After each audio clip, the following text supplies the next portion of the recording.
Wine dripped down my $3,000 dress like blood from a fresh wound. Vanessa smirked as she set the empty glass on the table, her voice cutting through the stunned silence. Now you look as cheap as you really are. Her mother, Helen, beamed with pride from across the room. My son David suddenly found his phone fascinating. If you're watching this, subscribe and let me know where you're watching from. But let me back up and tell you how I ended up standing there humiliated in front of 30 people on my 64th birthday. It started 3 weeks earlier when David called with what he claimed was wonderful news. "Mom, we're throwing you a surprise party," he announced, though his voice lacked any real enthusiasm. Vanessa insisted. "She's been planning it for weeks." Vanessa insisted. That should have been my first red flag in 8 years of marriage to my son. My daughter-in-law had never insisted on anything that benefited me, but I was still naive enough to believe she might have grown a heart. The party was at their house. My house, actually, the one I'd signed over to them 3 years ago when Robert died to help with the mortgage, David had said. Just temporarily until we get back on our feet. That temporary arrangement had become surprisingly permanent. I arrived fashionably late, wearing the navy silk dress I'd bought for the occasion. $3,000 seemed excessive, but Robert had left me comfortable, and I wanted to look elegant for what I thought would be a celebration of family. The first hour went smoothly enough. Neighbors, a few old friends, David's colleagues from the accounting firm where he worked as a junior partner. Everyone complimented my dress, the catering was decent, and I actually started to relax. That's when Vanessa made her move. She'd been watching me all evening with those calculating green eyes, waiting for the perfect moment. It came during David's toast when everyone's attention was focused on his rambling speech about family and gratitude. "Let me get you some more wine, Margaret," she said sweetly, approaching with a full glass of red wine, and that smile I'd learned to distrust. I should have seen it coming. The way she positioned herself, the angle of her approach, the theatrical stumble that sent the entire contents of the glass cascading down the front of my dress. "Oh my goodness, I'm so clumsy," she gasped loud enough for everyone to hear. "I'm so sorry, Margaret," but her eyes weren't sorry, they were triumphant. That's when she delivered the line that changed everything. "Now you look as cheap as you really are." She said it quietly, meant only for me. But in the sudden silence that followed the wine incident, her words carried further than she'd intended. A few people definitely heard it. I watched their faces change from sympathy to shock to uncomfortable embarrassment. Helen Roberts, Vanessa's mother, actually started clapping slowly as if approving of a well-executed performance. David looked up from his phone just long enough to mumble, "These things happen, Mom, it's just a dress, just a dress." Standing there with wine soaking through the silk, feeling the stares of 30 people, I realized something crucial. This wasn't an accident. This was a deliberate act of cruelty performed in front of witnesses to maximize my humiliation. And my son's only response was to minimize it. I excused myself to the bathroom, ostensibly to clean up, but really to process what had just happened. In the mirror, I looked like exactly what Vanessa wanted me to look like. A foolish old woman who didn't know her place, but something else stared back at me from that mirror, something I hadn't seen in years. Anger, pure, clean, crystalline anger. When I returned to the party, Vanessa was holding court near the dessert table, regaling a group with an animated story about her latest shopping trip. She glanced at me as I approached, expecting to see defeat. Instead, she saw something that made her step back. "Thank you for the party," I said clearly, my voice carrying across the room. It was very illuminating. I gathered my purse, kissed David on the cheek, and walked out without another word. Behind me, I heard whispered conversations starting up, voices asking what had really happened, whether anyone else had heard what Vanessa said. Good, let them talk. Because as I drove home that night, still wearing my wine-stained dress, I was already planning my next move. Vanessa thought she'd won tonight, thought she'd put me in my place once and for all. She had no idea what she'd actually done. She'd awakened something in me that had been sleeping for far too long. And now that I was awake, I was going to remind everyone exactly who Margaret Thompson really was, starting with a little investigation into my dear daughter-in-law's background. The wine stain came out, but the humiliation had set permanently. I spent the next morning researching dry cleaners like it was the most important task in the world. Anything to avoid thinking about what had really happened at that party. But by noon, I couldn't hide from the truth anymore. My son's wife had deliberately humiliated me, and he'd done nothing to stop it. I was still sitting at my kitchen table, staring at the ruined dress when my doorbell rang. Through the peephole, I saw David shifting nervously from foot to foot, holding a bouquet of grocery store flowers. "Hi, Mom," he said when I opened the door. "I brought you these, to apologize for last night." "For what exactly?" I asked, not moving aside to let him in. He looked confused. "The wine thing. Vanessa feels terrible about it." "Does she?" I kept my voice neutral. That's interesting considering what she said afterward. David's face went blank. What did she say afterward? So he really hadn't heard it or he was pretending he hadn't. With David it was sometimes hard to tell the difference. Come in, I said finally. We need to talk. I made coffee while he sat at my kitchen table, the same table where I'd helped him with homework for 12 years, where we discussed his college plans, his career goals, his wedding plans, back when he still valued my opinion. David, I said, setting down his mug. How much money have you borrowed from me since your father died? The question caught him off guard. I don't know. Why roughly? Give me a ballpark figure. He shifted uncomfortably. Maybe 15,000, 20. It was all legitimate stuff, Mom. The transmission on Vanessa's car, the new roof, the kitchen renovation. $47,000, I said quietly. The number hung in the air between us. That can't be right, he said, but his voice lacked conviction. I pulled out the folder I'd prepared that morning. Bank statements, copies of checks, wire transfer receipts, all laid out in chronological order with running totals. 47,326, I repeated. In 22 months, David stared at the papers, his face growing pale. Some of that was gifts, he said weakly. Christmas, birthdays, I've separated gifts from loans. This is just loans. Money you promised to pay back. I flipped to another section. Care to guess how much you've actually repaid? He didn't answer. Nothing. $0 and zero. The silence stretched between us. Finally, David looked up from the papers. Are you asking for it back? Such a simple question, such a loaded answer. I'm asking why your wife thought it was appropriate to humiliate me in front of 30 people when I've been subsidizing your lifestyle for almost 2 years. She was embarrassed about the accident. Sometimes she says things she doesn't mean when she's flustered. I almost laughed. David, she told me I looked as cheap as I really am. That wasn't an accident or embarrassment, that was malice. Vanessa wouldn't say something like that. There it was, the automatic defense, the refusal to see what was right in front of him. I'd raised him to respect women, to be a good husband. I just hadn't realized he'd extend that respect to everyone except his mother. She did say it, I said calmly, and Helen applauded her for it. Helen wasn't even near you when the wine spilled. No, but she was close enough to hear what Vanessa said, and instead of being horrified, she looked proud. David stood up, abandoning his coffee. I think you misunderstood what happened.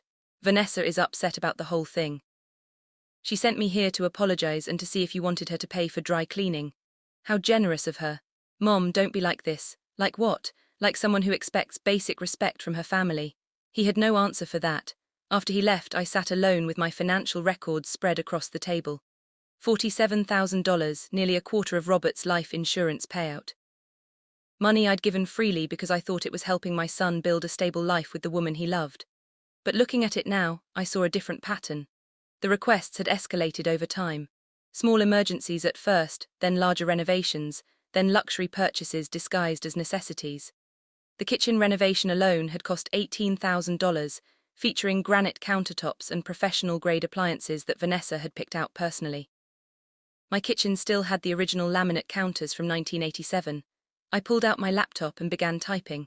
If Vanessa thought $47,000 bought her the right to humiliate me, she was about to learn how expensive that privilege really was. But first, I needed to know exactly who I was dealing with. Time to do some digging into the background of my darling daughter-in-law. What I found in that first hour of searching made me pour myself a very large glass of wine. Vanessa Bradley Thompson had quite the interesting past.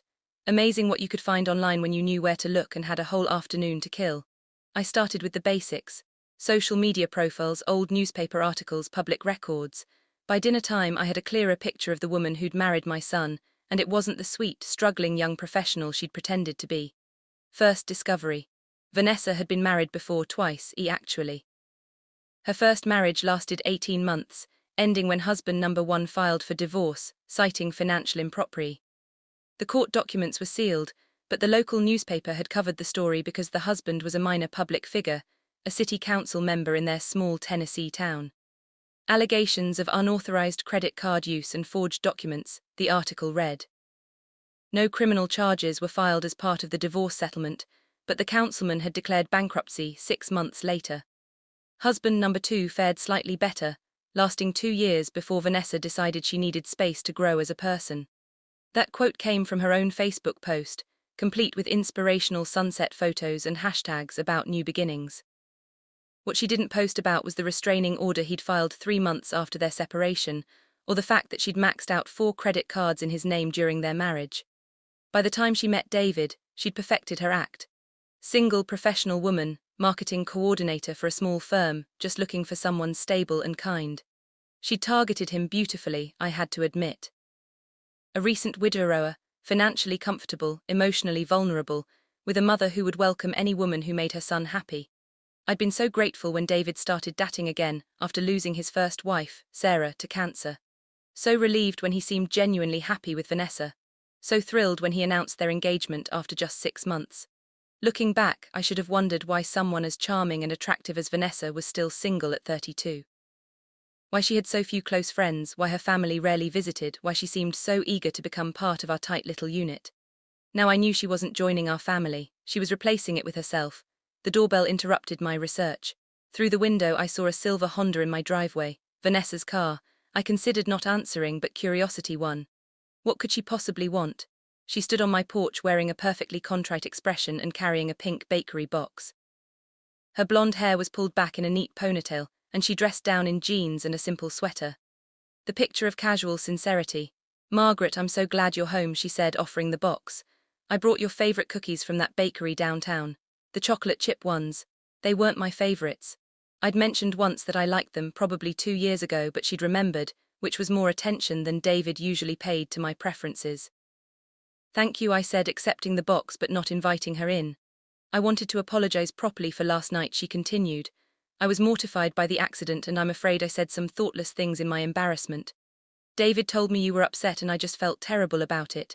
Thoughtless things, not malicious things, thoughtless. What exactly do you remember saying?" I asked. Her eyes flickered slightly. "Honestly, I was so flustered, I can barely remember. Something about the dress maybe. I know, I felt awful seeing you all stained like that. Interesting." She was going to pretend she didn't remember the exact words, which meant she knew exactly how bad they'd sounded. "I remember quite clearly," I said mildly. "You said I looked as cheap as I really am." Her face crumpled with what looked like genuine distress. "Oh, Margaret, no, I would never say something so cruel. You must have misheard me in all the confusion." Did I misheard your mother clapping? That stopped her cold. For just a moment the mask slipped and I saw calculation in her green eyes. "Mom gets excited at parties," she said finally. She probably didn't even realize what was happening. I shifted the bakery box to my other hand. "Well, thank you for the cookies and the apology."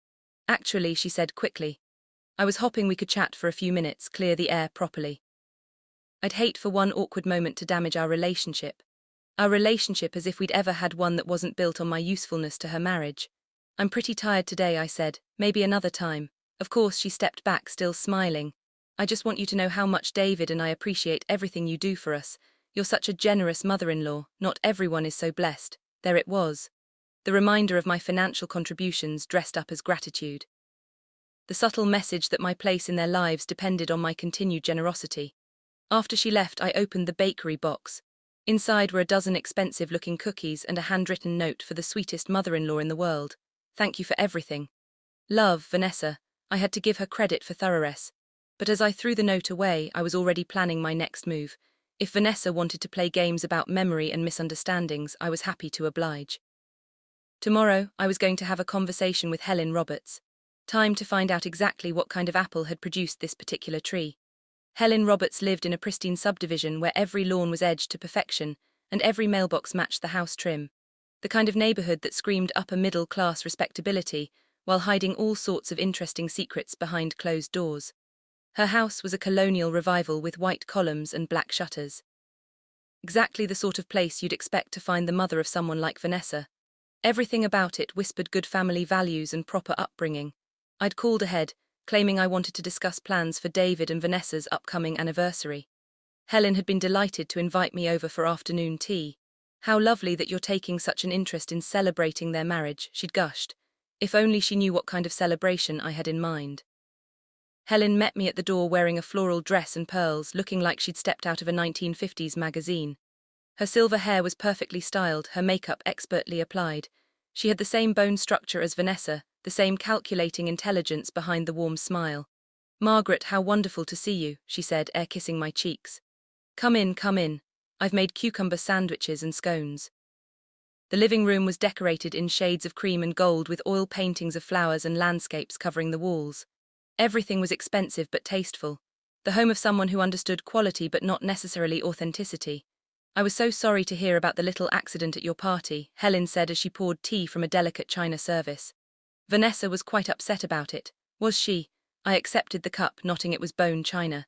Expensive bone china. She seemed to handle it well at the time.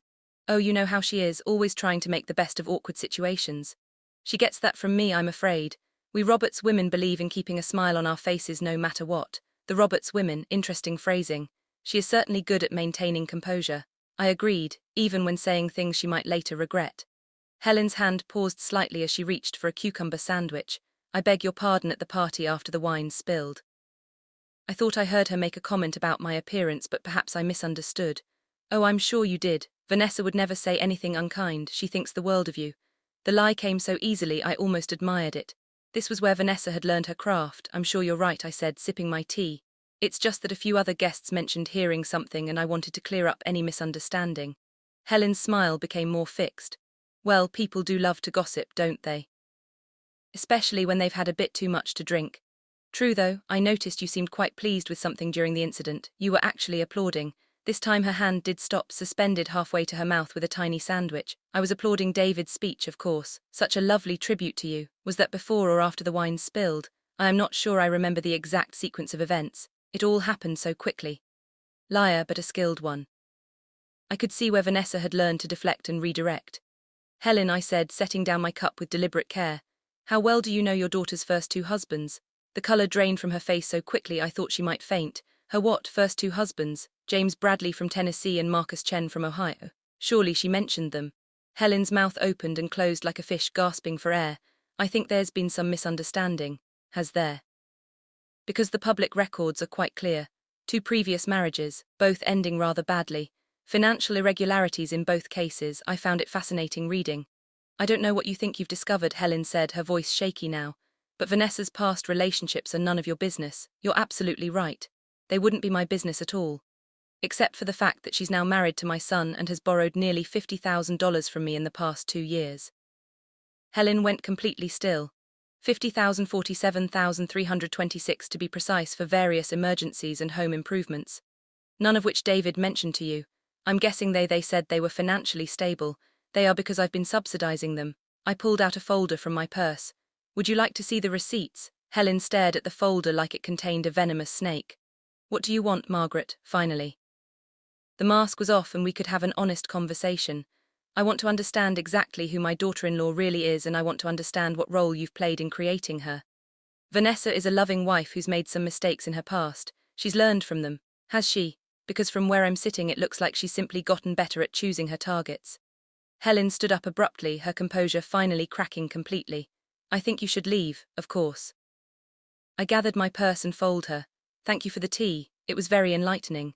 As I reached the door, Helen called after me. Margaret, whatever you think you know about Vanessa, she makes David happy. Isn't that what matters? I turned back to look at her.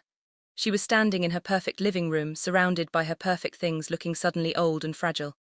Helen, I said gently, I raised David to be happy, but I also raised him to be honest, decent and respectful.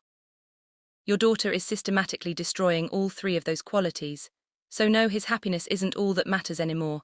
I left her standing there, probably already reaching for her phone to call Vanessa. Good. Let them scramble to figure out their next move, because I was just getting started. The call came at 6:00 a.m. sharp. David's voice was tight with anger. Which meant Vanessa had gotten to him first with whatever story she and Helen had cooked up after my visit yesterday. Mom, we need to talk right now. I was already awake, sitting on my back porch with coffee and my laptop, doing more research into the fascinating Bradley family history. Amazing what you could find in old newspaper archives. When you had time and motivation. Good morning to you too, sweetheart. Don't you dare act innocent. What the hell did you say to Helen yesterday? Such language from my well-raised boy. Vanessa was really bringing out the best in him. I had tea with your mother-in-law and we discussed family. Why, you know exactly why. She called Vanessa crying, saying you'd ambushed her with lies about Vanessa's past relationships. Made her feel attacked in her own home. Did I lie about anything? David, silence on his end. Long enough that I knew Helen had confirmed at least some of what I'd said. You had no right to dig into Vanessa's private life. I had every right to understand who I've been financially supporting for 2 years. That money was given freely. It was loaned freely with the understanding that it would be repaid. But that's not really the issue anymore, is it? I heard him take a shaky breath. What's the issue then, Mom? The issue is that your wife deliberately humiliated me at my own birthday party, then lied about it, then sent you to gaslight me about what happened. And when that didn't work, she baked me cookies and pretended to apologize while continuing to lie about what she said. She didn't lie. She was embarrassed and said something stupid in the heat of the moment. David, she told me I looked as cheap as I really am. Those were her exact words, spoken deliberately and with malice. Her mother heard it and applauded. There was nothing accidental or heat of the moment about it. Another silence, longer this time. Even if that's true, he said finally. Going after her family was over the line. I didn't go after anyone. I had a polite conversation with Helen about her daughter's history of marrying men and then bankrupting them. Would you like to hear about James Bradley's experience? Mom, stop. He was a city council member in Chattanooga, married Vanessa in 2018 after a whirlwind 6-month courtship. Sound familiar? By the time she left him 18 months later, he'd lost his house, his car, and his position on the council. She'd run up $60,000 in debt in his name. You're lying. Marcus Chen lasted longer, 2 years of marriage, before she decided she needed space to grow. He declared bankruptcy 6 months after their divorce. She'd somehow gotten access to his business accounts and nearly destroyed his restaurant. Stop it. Both men filed restraining orders. David. Both men tried to press charges for fraud but couldn't make them stick because she was technically their legal wife when she spent their money. I heard something crash on his end. He'd thrown something. Probably his coffee mug against the wall. My calm, controlled son was having a tantrum. Why are you doing this to us? I'm not doing anything to you. I'm trying to save you from making the same mistakes as husbands 1 and 2. Vanessa loves me. Vanessa loves your bank account and mine just like she loved James' political connections and Marcus' restaurant income. You're useful to her right now, but usefulness has an expiration date. You're wrong, you're bitter and jealous and wrong. That's strung, but I'd expected it. David, has Vanessa ever contributed to your joint finances?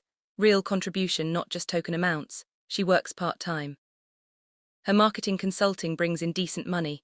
How much? I don't know the exact amount. Ballpark, maybe $20,000 a year. I'd found her tax returns online. Last year she'd reported $11,000 in consulting income. This year so far it was less than $4,000. And how much of that has gone into your joint savings versus her personal spending? No answer. David, I'm going to ask you a direct question and I want an honest answer. If I stopped giving you money tomorrow, could you and Vanessa maintain your current lifestyle? The silence stretched so long I thought he'd hung up. We'd manage, he said finally. Would you, or would you lose the house I gave you? The cars I helped you buy, the credit rating I helped you maintain. That house is ours now. You signed it over. Yes, I did, because you told me it was temporary help while you got back on your feet after Sarah's death. That was 3 years ago. David, when exactly were you planning to get back on your feet? We've been dealing with a lot of expenses, such as the kitchen renovation was necessary. The old cabinets were falling apart. Those cabinets were 10 years old and in perfect condition. Vanessa wanted granite countertops and stainless steel appliances to match the photos in her design magazines. You don't understand what it's like to be married to someone with standards. Standards. As if wanting nice things was the same as having principles. David, I said quietly, I want you to do something for me. I want you to add up everything you and Vanessa have spent in the past 2 years on things that weren't absolute necessities. The kitchen renovation, the new furniture, her clothes shopping, the vacations, the restaurant meals, all of it. Why? Because I think you'll discover that you've been living beyond your means for a long time. And the only reason you haven't noticed is because I've been covering the difference. And what if that's true? If that's true, then you need to decide whether you want to be a man who builds his own life or a man who lets his wife spend his mother's money. I hung up before he could respond. Within an hour, my phone was buzzing with text messages from both David and Vanessa. Angry messages, pleading messages, accusatory messages. I deleted them all without reading past the first few words. If they wanted to have a conversation about the future, they could start by acknowledging the truth about the past. But something told me they weren't ready for that kind of honesty yet. 3 days of silence from David and Vanessa. 3 days of me going about my normal routine while knowing they were probably plotting their next move. I used the quiet time productively, meeting with my financial advisor to restructure my accounts and consulting with a lawyer about protective measures. Amazing how much clearer your thinking became when you stopped pretending everything was fine. On Thursday afternoon, my doorbell rang. Through the window, I saw both David and Vanessa standing on my porch, their faces wearing matching expressions of determined reasonableness. They'd come together this time, presenting a united front. I almost smiled. They really thought they could outmaneuver me. "Hi, Mom," David said when I opened the door. We were hoping we could talk. All three of us, Vanessa added, her voice warm and conciliatory. I think there's been a lot of miscommunication lately. They dressed carefully for this visit. David in his best suit, the one he wore to important client meetings. Vanessa in a conservative navy dress with minimal jewelry, playing the role of the respectful daughter-in-law. They'd even brought flowers, a tasteful bouquet of white roses. Come in, I said, accepting the flowers with appropriate graciousness. They settled on my living room couch while I arranged the roses in a vase. I could feel them watching me, probably rehearsing their carefully planned arguments. Mom, David began, I want to apologize for losing my temper on the phone the other day. That wasn't fair to you. And I want to apologize for any hurt feelings from the party incident, Vanessa added. I've been thinking about what you said you heard, and I realized my words must have sounded different than I intended. What I said I heard, not what I actually heard, still maintaining plausible deniability. I appreciate that, I said, settling into my armchair across from them. The thing is, David continued, we've been doing a lot of talking this week about our finances, about the help you've given us, about how to move forward, and we want you to know how grateful we are. Vanessa jumped in. Not just for the money, but for your patience and understanding while we've worked to establish ourselves. I waited, there was clearly more coming. We know $47,000 is a significant amount, David said carefully, and we want to make things right. Now we were getting to the real purpose of their visit. We have a proposal, Vanessa said, reaching into her purse and pulling out a folder.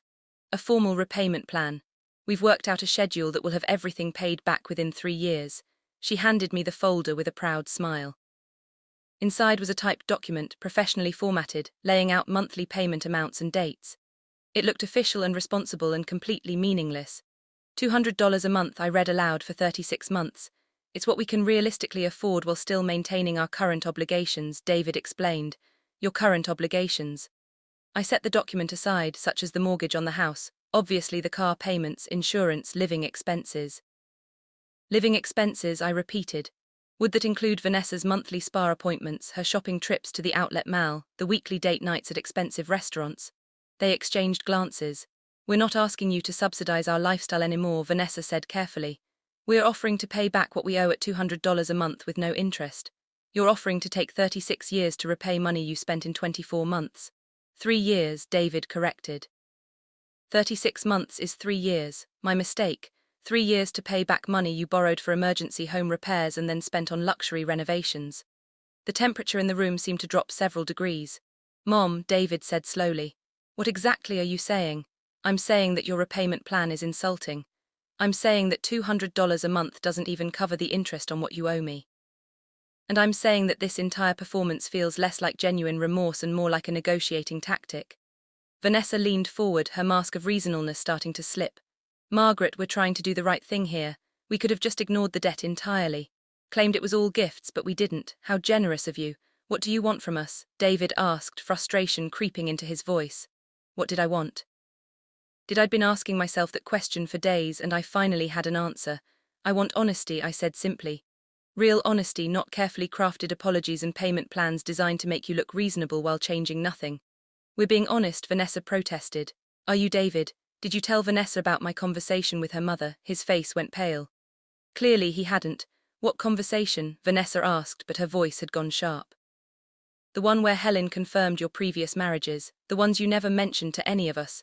Vanessa went completely still. That's ancient history, is it? Because the pattern seems remarkably consistent. Find a man with resources, marry him quickly, drain his accounts, then move on when the money runs out. That's not what happened with us. David said, but he sounded less certain than before, isn't it?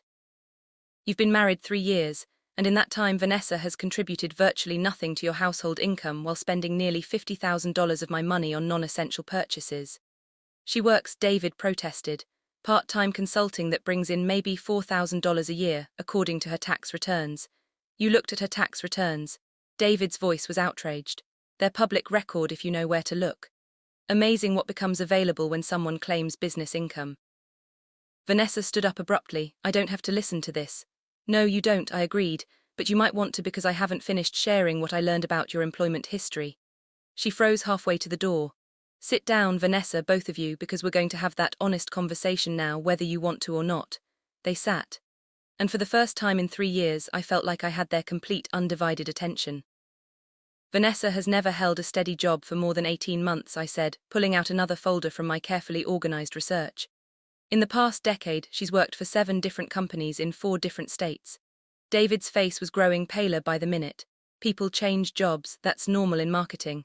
Is it normal to be fired for falsifying expense reports? Because that's what happened at Morrison and Associates in Tennessee. Vanessa's composure finally cracked completely. You have no right to contact my former employers. I didn't need to contact anyone. Wrongful termination lawsuits are public record, especially when they involve allegations of fraud. I opened the folder and spread the documents across my coffee table like a dealer laying out cards. Morrison and Associates fired for submitting fake receipts. Bradley Marketing Solutions in Ohio terminated for unauthorized use of company credit cards. Thompson Creative in Michigan let go during a restructuring that happened to coincide with missing petty cash. Those are all lies, Vanessa said, but her voice was shaking now. Are they? Because I also found your LinkedIn profile where you list yourself as having mutually agreed to part ways with each of these companies. Funny how your version never mentions the theft allegations. David was staring at his wife like he'd never seen her before. Vanessa, please tell me she's making this up. Vanessa turned to him with tears in her eyes, playing her final card. David, you know who I am, you know I would never do anything dishonest. Your mother is trying to destroy our marriage because she can't stand that you chose me over her. It was a masterful deflection, I had to admit. Turn the focus away from her crimes and onto my supposed jealousy. I chose you over her, David repeated slowly. Vanessa, my mother has given us almost $50,000. How exactly did I choose you over her? She's controlling David. Can't you see that? She uses money to manipulate us to keep us dependent on her so she can feel important. If I wanted to control you, I said calmly, I would have made the loans contingent on conditions. I would have demanded monthly financial reports or veto power over your purchases or regular family dinners. Instead, I wrote checks whenever you asked and never questioned what the money was for. Because you wanted us to owe you, Vanessa shot back. You wanted us to feel guilty and grateful so we'd never be able to cut you out of our lives. David stood up abruptly, running his hands through his hair. Stop, both of you. Just stop. He walked to the window, staring out at my garden while Vanessa and I watched him in silence. When he finally turned back, his face looked older somehow, etched with a weariness I'd never seen before. Mom, he said quietly, is everything in these folders true? Yes, all of it, the previous marriages, the job terminations, the fraud allegations. Yes, he turned to his wife. Vanessa, I need you to look me in the eye and tell me the truth.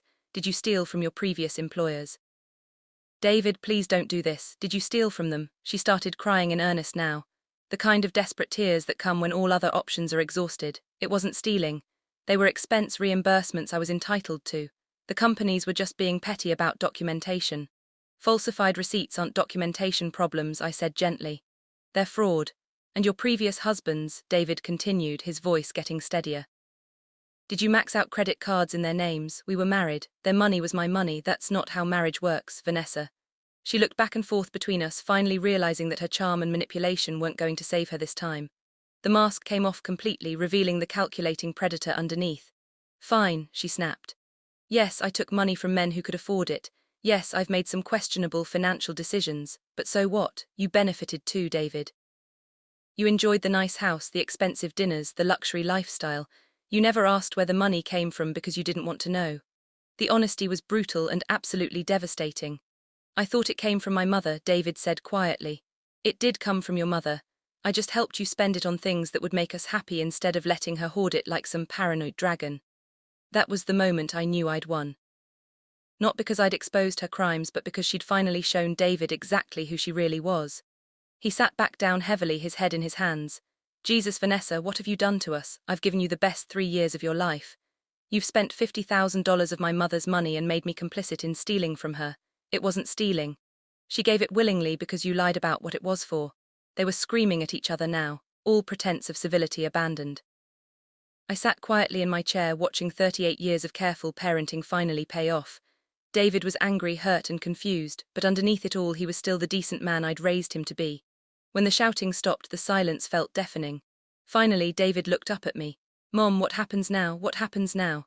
The question I'd been waiting for him to ask. Now, I said, you decide what kind of man you want to be. The divorce papers were filed 6 weeks later. I didn't gloat when David called to tell me, though I'll admit to feeling a profound sense of relief. My son was finally free, though it would take months for him to fully understand the extent of the damage Vanessa had done to his life. She didn't go quietly, of course. The week after David asked her to leave, I found my tires slashed and my garden trampled. No proof it was her, but the timing was suspicious. Then came the threatening phone calls from blocked numbers, always at 3:00 in the morning, always hanging up when I answered. I installed security cameras and changed my locks. At my age, I shouldn't have needed to worry about an angry exhorter-in-law seeking revenge, but Vanessa had always been unpredictable when cornered.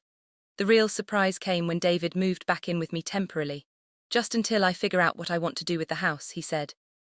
But I could see he needed more than just a place to stay. He needed to remember who he used to be before Vanessa got her claws into him. Living with my adult son again was strange at first. He was quiet, almost withdrawn, spending hours going through financial records and trying to untangle the mess Vanessa had made of their joint accounts. She'd cleaned out their savings the day he asked for the divorce, transferring everything to accounts he couldn't access. "I feel like such an idiot," he said one evening over dinner.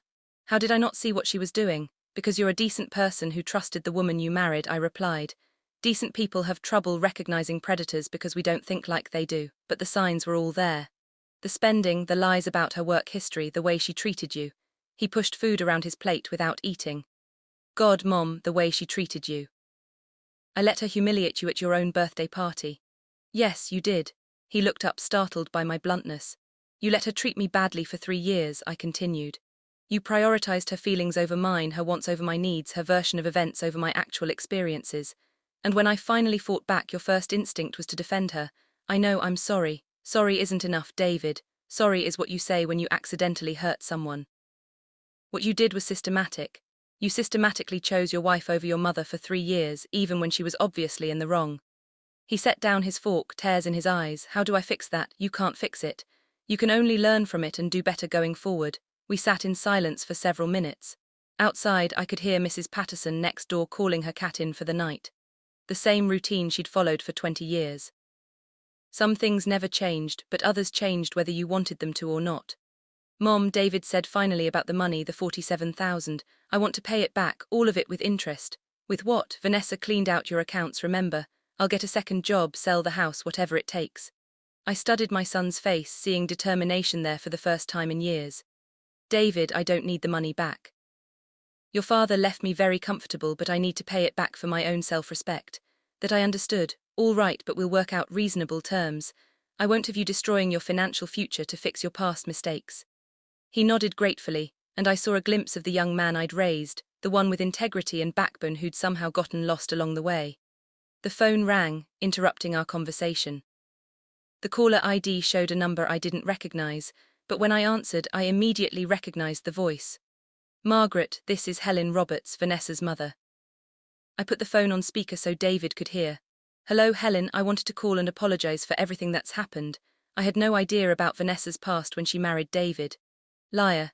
Helen had known exactly who her daughter was, but I wasn't interested in relitigating that point. "I also wanted to warn you," Helen continued. "Vanessa is upset about the divorce. She's talking about fighting it, claiming David owes her alimony, that sort of thing." "On what grounds?" "She says she gave up her career to be a housewife, that she's entitled to compensation for her sacrifices." David snorted. "What career?" "She worked part-time at best. She's also saying she has evidence that you interfered in their marriage, Margaret, that you turned David against her with lies and manipulation." "Did she mention which of my statements were lies?" Silence on Helen's end. "Helen, is there a point to this call? She wants to meet with you, both of you, to work out some kind of settlement." David and I looked at each other. He shook his head firmly. "I don't think that's a good idea," I said. "She's not going to give up easily. Vanessa never gives up when money is involved. Then she can explain that to her lawyer and to mine." After I hung up, David looked troubled. "Do you think she'll really try to fight the divorce?" "She can try, but she won't get far. Your marriage lasted 3 years. She has no children, and she's already demonstrated financial irresponsibility. Plus, I have documentation of all the money she took from me under false pretenses." But even as I reassured him, I had a feeling this wasn't over. Vanessa had shown herself to be vindictive and desperate, a dangerous combination in someone with nothing left to lose. I just didn't realize how dangerous she could become. The fire started at 2:17 a.m. on a Tuesday. I know the exact time because that's when my smoke detector went off, screaming like a banshee and jolting me from deep sleep. By the time I stumbled out of bed and saw the orange glow outside my bedroom window, flames were already climbing up the side of my house. David's room was at the far end of the hall. I pounded on his door while dialing 911, my hands shaking so badly I could barely hit the numbers. Fire department, what's your emergency? My house is on fire. 1247 Maple Street. Ma'am, are you and anyone else in the house safe? David appeared beside me, wearing boxers and a t-shirt, his hair sticking up in all directions. Mom, we need to get out now. We ran through the house, grabbing nothing but our phones and car keys. Outside, we stood on the sidewalk in our pajamas, watching orange flames dance across the roof of the home I'd lived in for 32 years. The fire department arrived within minutes, but by then the entire east side of the house was engulfed. They managed to save the main structure, but the damage was extensive. My bedroom, the guest room where David had been staying, most of the upstairs hall gone. Any idea how it started? The fire chief asked after his crew had the blaze under control. None, I said, though I was already forming suspicions. We'll investigate, but I can tell you it started outside near the back porch. Looks like someone doused the exterior wall with accelerant. David and I exchanged looks. Someone had deliberately set my house on fire. The next few hours were a blur of insurance calls, police reports, and temporary housing arrangements. David insisted I stay at a hotel while the investigation continued, and I was too shaken to argue. By noon, we were sitting in a generic hotel room drinking bad coffee and trying to process what had happened. It was her, wasn't it? David said finally. We can't know that for sure. Mom, who else would do something like this? Timing is too coincidental, I had to agree. 2 weeks after Helen's warning about Vanessa not giving up easily, my house mysteriously catches fire. The police were already treating it as arson, and Vanessa had motive, means, and opportunity, but proving it would be another matter entirely. My phone rang. The caller ID showed Detective Williams, the officer who'd taken our statement at the scene. Mrs. Thompson, we've made an arrest in connection with your house fire. My heart stopped. Vanessa. No, ma'am, a man named Tony Martinez. He's a small-time criminal with a record for arson for hire. We caught him on a traffic camera near your neighborhood around midnight. Did he say who hired him? He's not talking yet, but we're working on it. In the meantime, I'd recommend staying somewhere safe. If someone hired him to burn down your house, they might try again.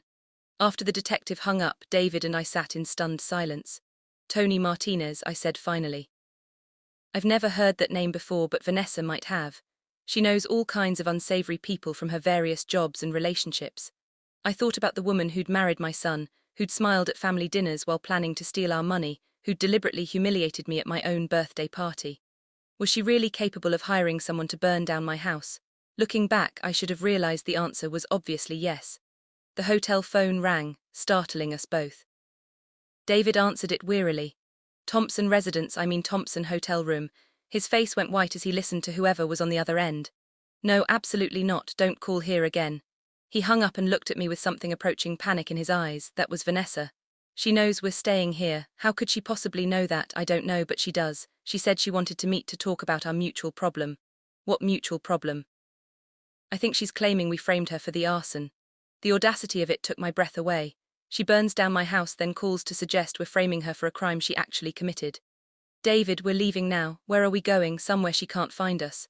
Pack your things. As we threw our belongings into suitcases, my phone started ringing. Unknown number. I didn't answer, but it immediately started ringing again. Different number this time. On the third call, I answered. Margaret Thompson, you interfering. Old Vanessa's voice was slurred like she'd been drinking. Or maybe she was just letting her mask slip completely now that she had nothing left to lose. If you're recording this conversation, Vanessa, you should know the police are already investigating the fire. Good luck proving I had anything to do with it. Tony Martinez might have something to say about that silence on her end long enough that I wondered if she'd hung up. You destroyed my life, she said finally. Destroyed your own life, I just documented it. I loved David, I gave him everything. You gave him nothing but lies and debt. He was happy with me, he was miserable with you, he just didn't realize it until I showed him the truth. She started crying then. Harsh sobs that sounded more like rage than grief. I won't let you win, she whispered. I won't let you take everything from me. The line went dead. David was staring at me with wide eyes. Mom, we need to call the police. We will, but first we need to disappear for a while because I had a terrible feeling that Vanessa's next move would be far more dangerous than arson. We drove for 6 hours that night, finally stopping at a small motel outside Asheville, where David paid cash and registered under his middle name. I'd never been a fugitive before, but I was learning that running from a vindictive ex-daughter-in-law required skills I'd never developed. The motel room was clean but sparse with 2 double beds and a view of the parking lot.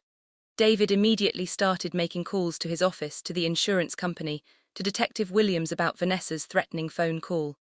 I sat on the edge of my bed, staring at my hands and trying to process everything that had happened in the past 24 hours. My house was half destroyed.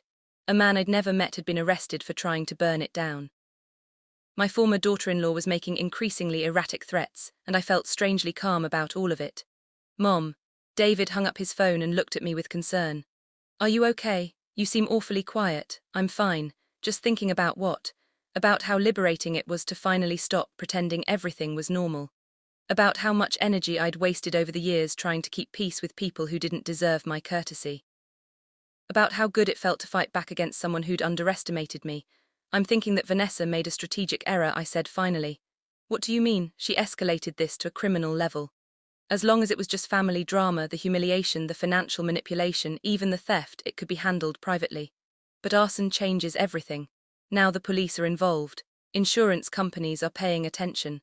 And there's a paper trail that can't be dismissed or explained away. David sat down across from me. "So what happens now? Now we let the system work. Tony Martinez will eventually tell the police who hired him, especially if they offer him a deal. Vanessa's phone call tonight was recorded by the hotel, so there's evidence of her making threats. And I still have all those financial records showing her pattern of behavior. You sound almost happy about it." I considered that. Was I happy? "I'm relieved," I said finally. For the first time in years, I feel like I'm not the only one who sees Vanessa clearly. The police see it. The insurance investigators see it. Even you see it now. I'm not crazy or vindictive or jealous. I was right about her all along. My phone buzzed with a text from an unknown number. The message was short and chilling.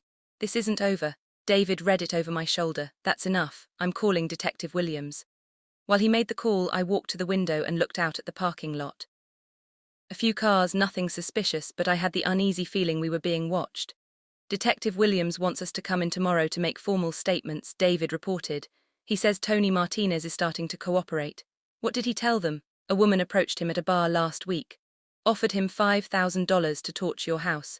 She showed him photos of the property, gave him specific instructions about where to set the fire for maximum damage." "Did he identify her?" "Not yet, but they're putting together a photo lineup. If it's Vanessa, we'll know soon." I should have felt victorious. Instead, I felt sad. Sad for the woman who'd been so consumed by greed and anger that she'd destroyed her own life. Sad for my son who'd have to live with the knowledge that he'd married someone capable of attempted murder. Sad for myself because even winning this battle couldn't undo the years of manipulation and abuse. "David," I said quietly, "I need you to understand something. Even when this is over, even when Vanessa is in jail or out of our lives permanently, there are things that can't be fixed." "Like what?" "Like the fact that for 3 years you chose her over me every single time there was a conflict. Like the fact that you let her steal from me and humiliate me because it was easier than confronting her. Like the fact that I can't trust you the way I used to." He flinched as if I'd slapped him. "Mom, I know I messed up, but I thought we were working through this." "We are, but working through something isn't the same as pretending it never happened. You're my son, and I love you, but you're not the same man I raised. Vanessa changed you, and I need to know that the person you become going forward is someone I can respect. How do I prove that to you? By never again choosing easy over right. By standing up for people who can't stand up for themselves. By recognizing manipulation when you see it and refusing to be complicit in it. And if I do those things, then maybe eventually we can build something better than what we had before." My phone rang again. This time it was Detective Williams. "Mrs. Thompson, we need you and your son to come in immediately. Tony Martinez just identified your daughter-in-law as the woman who hired him. We're issuing a warrant for her arrest." I felt a strange mix of vindication and exhaustion. It was over. Vanessa had finally pushed too far, and now she would face the consequences. But as we packed our things to return to town, I couldn't shake the feeling that Vanessa had one more card to play. And knowing her, it would be the most dangerous one yet. The courthouse steps were crawling with reporters when Vanessa's trial began 6 months later. Apparently, the story of a daughter-in-law who tried to burn down her ex-mother-in-law's house had captured the public imagination. I walked through the crowd with my head held high, David's hand steady on my elbow. Inside, the courtroom was packed. Vanessa sat at the defendant's table wearing a conservative suit and an expression of wounded innocence that I recognized all too well. She'd lost weight since the arrest, and her lawyer had styled her hair to make her look younger, more vulnerable. But when she turned to glance at David and me, her eyes held pure hatred. The prosecution laid out their case methodically. Tony Martinez testified that Vanessa had approached him at Murphy's bar on March 15th, offering him $5,000 to teach an old woman a lesson. She'd shown him photos of my house, pointed out the best access routes, and specified that she wanted the fire to look accidental, but cause significant damage. She was real specific about not wanting anyone to get hurt. Martinez said she just wanted to scare them, make them understand they couldn't mess with her family. Vanessa's lawyer tried to paint Martinez as an unreliable witness, a career criminal who'd say anything to reduce his own sentence. But the prosecution had other evidence. Bank records showing Vanessa had withdrawn $5,000 in cash the day before she approached Martinez. Security camera footage from the bar showing them together. Cell phone records proving she'd been in my neighborhood the night of the fire. The most damning evidence came from Vanessa herself. They played the recording of her threatening phone call to the hotel, her voice thick with rage as she promised that she wouldn't let me win. When Vanessa took the stand in her own defense, she was masterful, tears flowing freely, voice breaking with emotion. She painted herself as a victim of my manipulation and David's abandonment. Margaret Thompson destroyed my marriage, she testified. She couldn't stand that David loved me more than her, so she dug into my past, twisted my mistakes into something sinister and turned my husband against me. I was desperate, heartbroken, not thinking clearly. Her lawyer guided her through a narrative where every action was justified. Every crime was a misunderstanding. Every lie was self-defense against my alleged persecution. I never told Mr. Martinez to burn down anyone's house, she insisted. I may have vented my frustrations to a stranger in a bar, talked about wishing Margaret would understand how much she'd hurt me, but I never asked anyone to commit arson. It was a compelling performance. If I hadn't lived through her manipulation personally, I might have believed it myself. But the jury had heard all the evidence, seen all the documentation of her pattern of behavior. When they returned after 2 days of deliberation, their verdict was swift and unanimous. Guilty on all counts.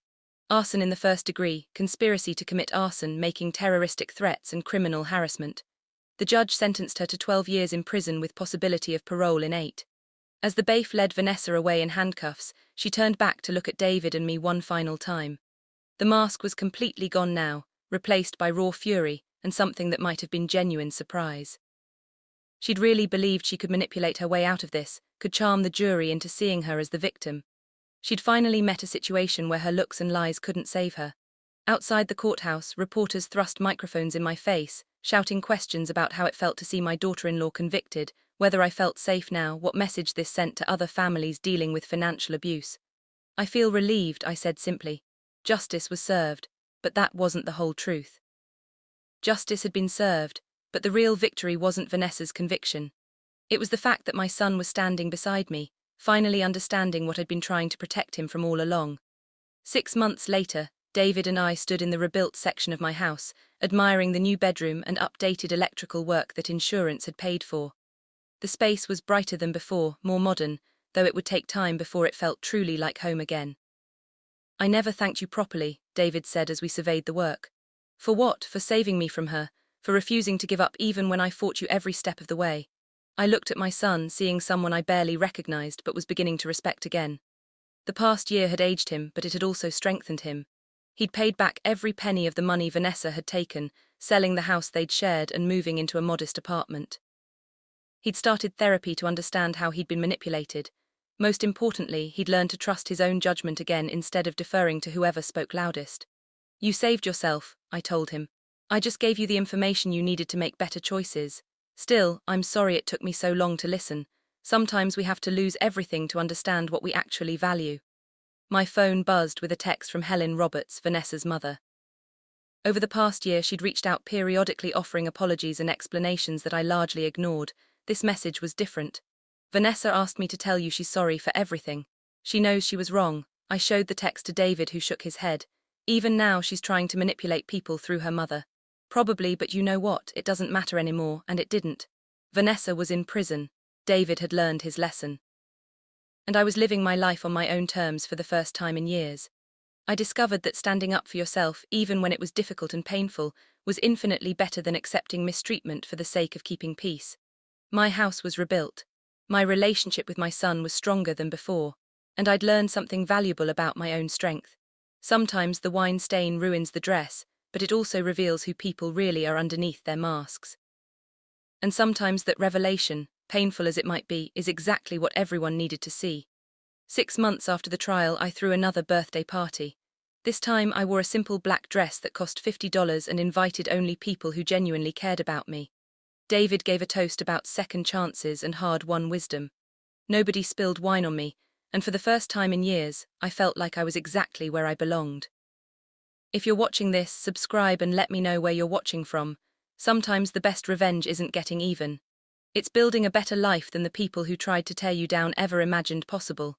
Thanks for listening. Don't forget to subscribe and feel free to share your story in the comments. Your voice matters. Music.